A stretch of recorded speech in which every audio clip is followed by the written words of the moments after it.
अब हम लोग एग्जाम्पल के द्वारा समझते हैं कि ये किस प्रकार से सॉल्यूशन में बॉइलिंग पॉइंट, फ्रीजिंग पॉइंट और वेपर हाई होता है। जैसे मान लिया पहला क्वेश्चन हमारा आ गया, हमें 4 सॉल्यूशन दिए गए। जैसे हमें दिया गया NaCl का सॉल्यूशन, कैल्शियम क्लोराइड का सॉल्यूशन, यूरिया का सॉल्यूशन और एक ग्लूकोज का सॉल्यूशन। अब इन चारों ऑप्शन में हमें ये बताना है कि किसका बॉइलिंग पॉइंट सबसे हाई होगा।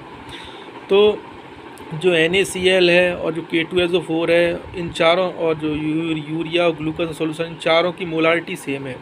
जब मोलारिटी सेम है तो इसमें वॉल्यूम भी सेम होगा।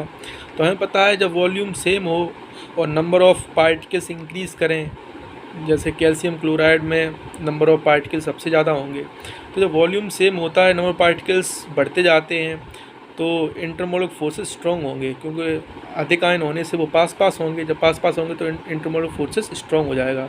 इसी कारण इस MCQ क्वेश्चन में कैल्शियम क्लोराइड का बॉइलिंग पॉइंट सबसे हाई होगा। सेकंड आता है, अगर आपको 3 इनऑर्गेनिक दे दिए जाएं और एक ऑर्गेनिक दे दिया जाए। जैसे अब एक सॉल्यूशन दे दिया हमने आपको 1m NaCl, 1m KCl, 1m potassium sulphate and 1m urea. अब पूछा इन चारों में किसका वेपर प्रेशर हाई होगा। तो हमें पता है जो ऑर्गेनिक सॉल्यूशन होते हैं उसका वेपर प्रेशर हाई होगा। तो यहाँ पर जो यूरिया है उसका वेपर प्रेशर हाई होगा और इन तीनों का वेपर प्रेशर लो होगा।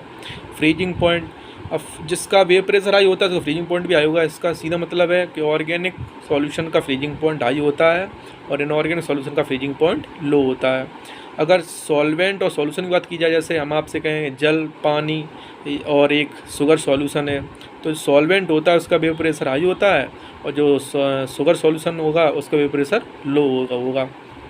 अब जब पेट्रोल है और एक पानी है, तो पेट्रोल और पानी में किसका वेपर प्रेशर हाई होगा। तो पेट्रोल और पानी दोनों में जो पेट्रोल में पार्टिकल्स होंगे उसके बीच लगने वाला फोर्स ऑफ अट्रैक्शन वीक होगा, जिसका पेट्रोल का वेपर प्रेशर हाई होता है। इसका वेपर हाई होने के कारण इसका बॉइलिंग पॉइंट लो होगा बट इसका फ्रीजिंग पॉइंट हाई होगा।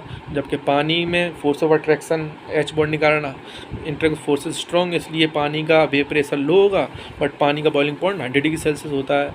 तो इस प्रकार हम समझ सकते हैं कि इसमें ये प्रॉपर्टी जो होती है ये सब क्वालिटेटिव प्रॉपर्टी तो है नहीं, तो ये पार्टिकल की संख्या पर डिपेंड नहीं बट डिपेंड करती है इंटरमोलिकुलर फोर्सेस पर। अगर आप चैनल बनाए चैनल सब्सक्राइब कीजिए और आपके कोई भी डाउट्स हों तो आप कॉन्टैक्ट कीजिए। Thank you.